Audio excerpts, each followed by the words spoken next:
Hello guys, it's Chunks. We're doing another Beyblade discussion. This time I want to talk about why did Zero-G fail? So, this question's interesting because I feel like in a lot of ways the failure of Zero-G was kind of obvious, but I do want to talk about it anyway and also give kind of maybe a different spin on things towards the end of the video, but for now, we'll just go and get into this. The first thing is that these bays I think differed too highly from Metal Fight, but also didn't differ enough. So obviously, when you try to make a new system of sorts, typically in Beyblade, when there's a new season, right? We'll have a new system. At least sometimes. Well, most of the time, honestly. But that system, it's still whatever was set up by the previous season, just expanded on or maybe changed in some way. I think Zero-G differs too far. Obviously, like the faces are now stone faces. They're much different because, well, they're longer, different shape. They're not cross-compatible, so compatibility's gone. While tracks and bottoms are still the same, and they're cross-compatible, now you have crystal wheels and chrome wheels, which are completely different. So, I think they differ too far, but at the same time, you're still using the Metal Fight style. It's still face to technically different wheels, track and bottom. It's not different enough to be its own thing, because I think HMS did better at that. Because while, yeah, it still reused some names like, weight disc, attack ring, they were much different still.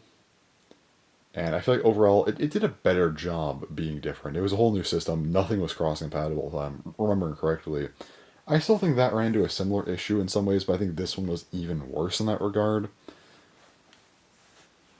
So I guess they failed to change things up enough, but also didn't go the route of just sticking to a similar thing and maybe expanding on 4D, which they should have. We get to kind of this weird in-between point that I don't think anyone really wanted. But another big thing is that actually, this kind of regressed Metal Fight in a lot of ways. Obviously, we had the pre-hyperreal system, great. We had the hyperreal system, which kind of got continued on through Metal Fight Explosion. The tracks and bottom selection, I mean, those were much better. The selection of those were, tracks and bottoms, they got way better in Metal Fight Explosion, for sure. And I think Zero-G actually does do a good job kind of maintaining that momentum that we got from that, which continued into 4D. So that's all good. The problem comes from the clear and metal wheels that we got. So they're very bland, I would say, in Metal Fight. Metal Fight Explosion, I think, did a much better job, especially when you look at the Maximum series. Well, for base that had, metal wheel gimmicks that were based there. Like Hell, Basalt, or even Screw. And there are also just some other interesting bays like, Meteor Drago, for example. I feel like the crystal and chrome wheels, they kind of remind me more of like a season 1 of Metal Fight. And I know Zero-G is supposed to be multiple seasons apparently, but I feel like after you went through Metal Fight Explosion, and then especially 4D, kind of going back to something that's kind of, I would argue, close to being in between Metal Fight and Metal Fight Explosion, I think it's hard to go back to. Especially in the same generation. Like literally the month before these came out, you had Flash Sagittario, a 4D bay, then you go to this. It's kind of a regression, which is unfortunate. I think that really doesn't help a case of these at all. Speaking of helping the case, time. Over time, Beyblade generations lose steam. It's just a fact. It happens. That's why you have to have soft reboots, or well, full-on reboots, or whatever you want to call them. I mean, Beyblade Burst went on a long time. A lot of people fell off of it around like Chosettes, GT, Sparking. I feel like DB and BU, a lot less people were paying attention to Burst. But now Beyblade X is out, and I think there's been a lot more hype towards Beyblade again. And again, it's because they needed a reset. They tried to do sort of a soft reset here. They kept Metal Fight, but, did it in a different way. It just didn't pan out. Again, it's still too close to Metal Fight to be its own generation, unfortunately. Since they opted to go this route, and it just doesn't work. But, Metal Fight had been going for about 3.5 years now, That first half year was, the pre-hyperreal system. After that, you had a year of Metal Fight, year of Metal Fight Explosion, year of 4D. It's an older generation, so having a shift like this that doesn't really do a whole lot and also is this late, I think you're just alienating the people you have left.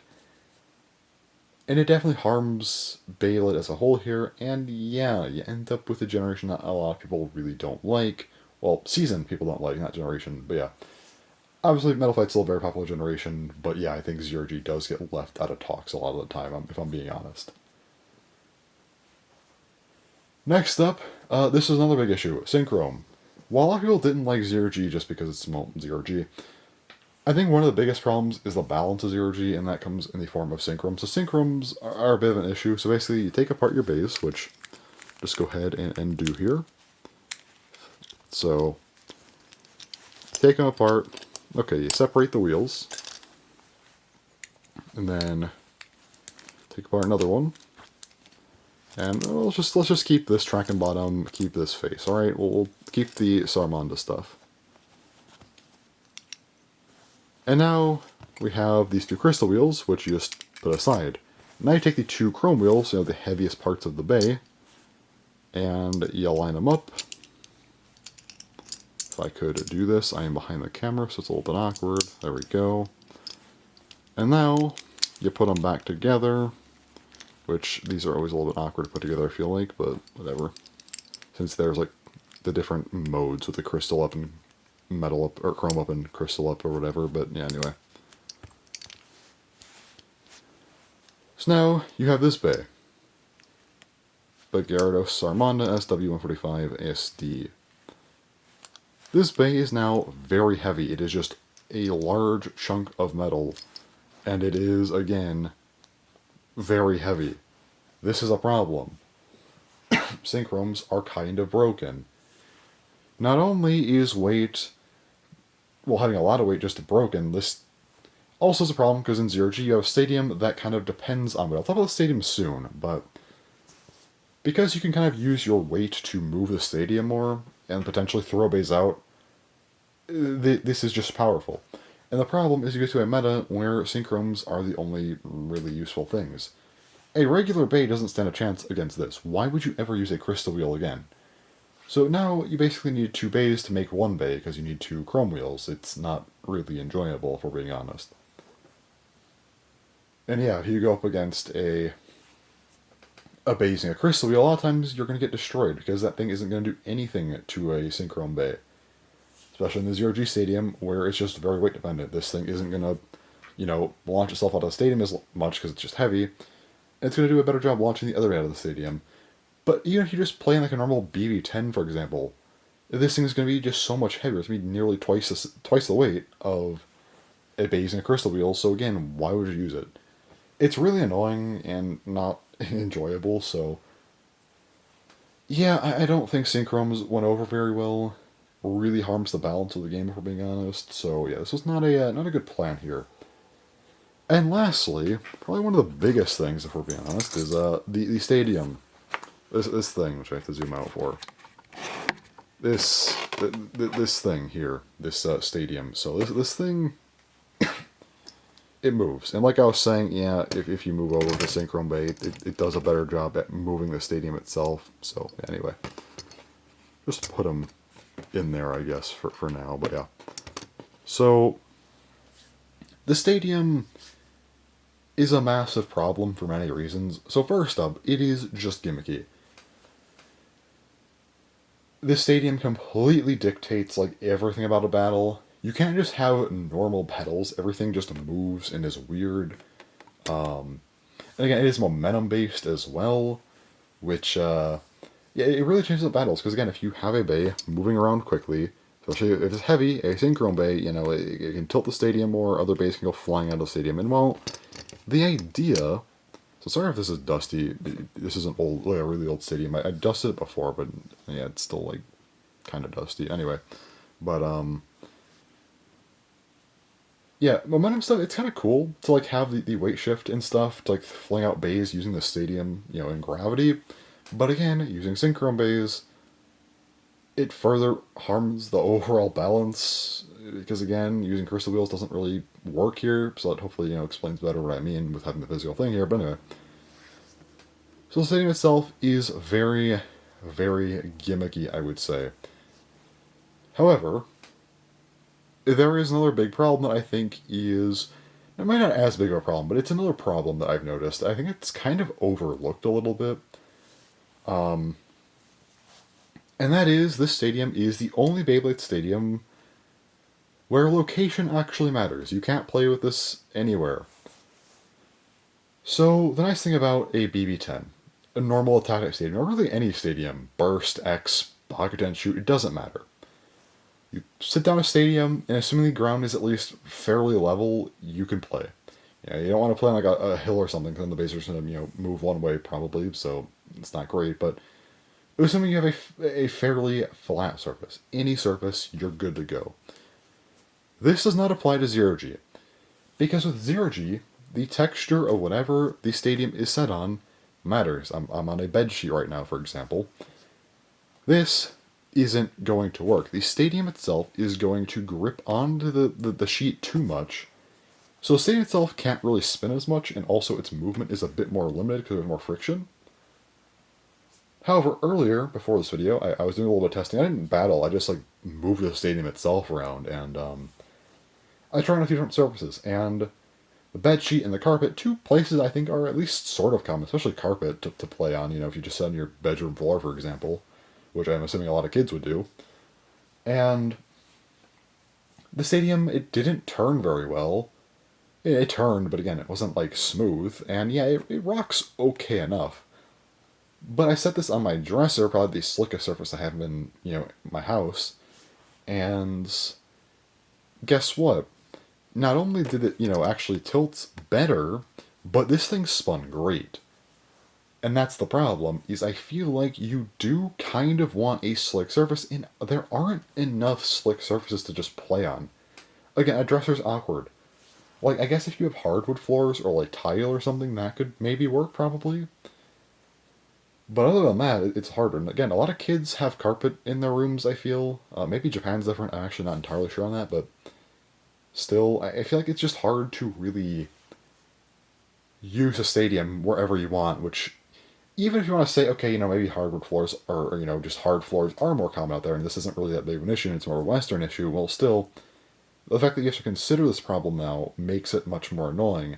And again, if you have hard surfaces, like for example, my dresser is very slick, and my tile is also, hardwood, not hardwood, just a hard floor, but this actually spins better on my dresser than it does tile by a bit, so there is actually a difference between what material it's on. Because again, tile is a hard, relatively slick surface, but my dresser is extremely slick. So there's a difference there. And having to consider this difference is really annoying, especially if you're trying to have any kind of standardized play where maybe different locations have different mats or different surfaces that they play on. It can change up battles, it can change up strategies, how much does how much does the stadium spin? If you have a strategy that utilizes, your base spinning around to tilt the stadium, to make a bay fly out, if you're on a softer surface, like if they have a, kind of a foam mat, for example, is that going to make the stadium move less and make that less effective, even though you're not doing anything wrong?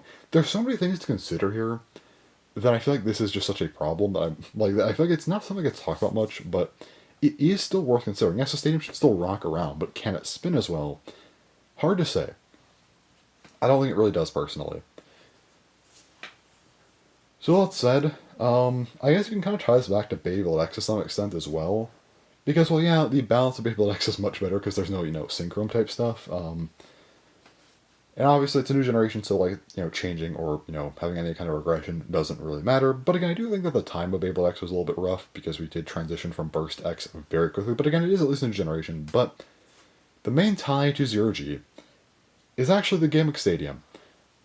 Tiger Tomy clearly likes our gimmick stadiums, and this is no exception. However, usually they're relegated to kind of a motorized set or something like that. We've seen a couple times, like I know in Bokton Shoot there was the Magnacore Stadium, which was interesting, but I know they didn't stick to that. At least I'm fairly certain they didn't. Metal Fight, we have this. And then Burst, I mean, they had the DB Stadium, which was pretty normal. It was just a way to make a bigger stadium. There was also the Limit Break Stadium, which was like kind of weird, and everyone, well, I don't think anyone really liked it that much, honestly. It wasn't great.